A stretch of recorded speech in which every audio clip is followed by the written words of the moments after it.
Chapter 13. Somewhere, Brian thought. Somewhere he'd heard something about comas. He must have. Something more than he could remember, but it had to be in his mind, in his thinking. And if he was there, he must be able to get it out. He spent the morning trying to remember what he knew, but nothing came. It was like being asleep, except that you didn't wake up, he thought. Everything kept working, but you couldn't eat or drink. He had been moving from the lake to the shelter with a birch bark cone full of water when it hit him. They could wait all week, wait 9 or 10 days for the plane to come, or he could. He knew that people had gone that long without food. Derek would lose some weight, but he wouldn't starve to death in that time. But Brian was sure Derek could not go that long without water. 2, 3 days, maybe 4, then he would be in trouble. Somewhere he'd heard or read or seen that the human body couldn't go that long without water. And it already had been 1 day, going on 2 days. He could try getting Derek to drink. If he could get water in him, he would last. His breathing had steadied still more and his heart rate was close to normal. Brian had finally settled enough to measure it and calculate that it was running about 65 beats per minute. He remembered something about the rate supposed to be 72, so Derek was low, but it was still working all right. Brian made a small spoon-like holder out of birch bark. With this, he dipped water from the cone, in which he had propped next to Derek's head, and he put a small bit of water onto the unconscious man's mouth. The effect was immediate and explosive. Derek choked instantly, and reflex action took over and he coughed, spraying water and spit in Brian's face. The choking continued, and Brian frantically pulled Derek's head over to the side and held his face down and pounded on his back, all he knew to do. It seemed to last forever, and Brian was terrified that he had killed Derek. One mistake, one thing wrong, and he was choking to death.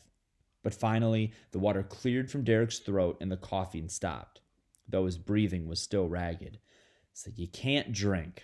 Brian settled Derek's head back under the rolled-up jacket. That doesn't make all this any easier. At first, he felt strange, talking to Derek when there was no indication that he could be heard.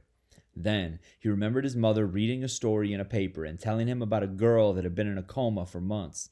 Please, he thought, dear God, don't let Derek be under that long. And when she recovered, she said that while she was in the coma, she could hear people talking. She could hear and understand, but could not answer, and he thought Derek might be the same. Derek? He leaned close to Derek's face. Can you hear me? There was no sign. Can you move your eyelids? If you hear me, move your eyelids. Nothing. The eyes were half open, filled with tears that came constantly. Apparently the body was trying to keep them from drying out because Derek could not blink. He sat up, then stood and looked at the sky. I can't do this, he thought. I can't do this alone. I just can't. He looked down at Derek again, shook his head. I don't know what to do. And he realized then he was wrong. It wasn't like last time. He wasn't alone. There was Derek. Maybe if he talked to him, spoke aloud to him, maybe it might help. Here it is, Brian said, squatting again, moving a stick in the dirt. There's no way anybody will come for at least a week, and maybe longer, maybe 10 days. I don't think it would be good to go that long without water. I can't get you to drink because I think you'll choke, so, he repeated, shrugging, drawing a big 0 in the dirt. I don't know what to do. He threw the stick down in exasperation. It hit the ground harder than he meant, then bounced and skipped into Derek's briefcase. Brian saw it as if for the first time. He'd forgotten about it in the crisis and went to it. What have you got in here? It was not locked, and he opened it with the 2 sliding thumb releases on either end of the handle edge. Inside were spiral notebooks. They weren't anything special. The kind with ruled lines and twisted wire holding the edge, and each of them was numbered. He opened one. Arrived, he read aloud. Brian demanded that we leave all the gear in the plane or it would ruin the whole experiment. Oh, yes, Brian thought. I did that. Oh, God, I did that, didn't I? I stuck my little foot down and dug in and got stubborn and set all this up. What was there? Food and shelter and a gun and all the things I didn't think we'd need that would make this easier? I admire his ethics. We finished reading the first day. He put the notebook down. You do, eh? Admire me, the guy who made us lose all that gear? He felt like he was prying and decided not to read any more of the notebooks.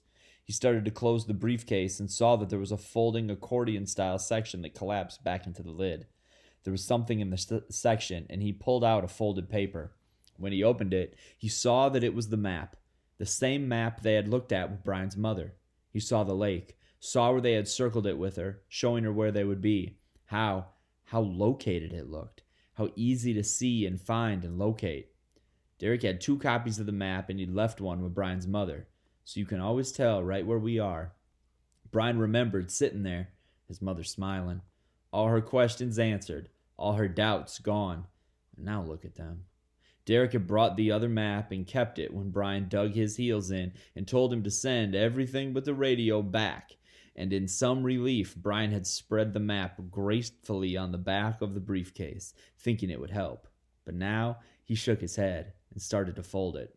What difference did it make if he knew where they were? It wouldn't help him. Then he looked at the lake again, saw how it lay in the wide, flat greenness, how there were many lakes around it, and then he saw the river.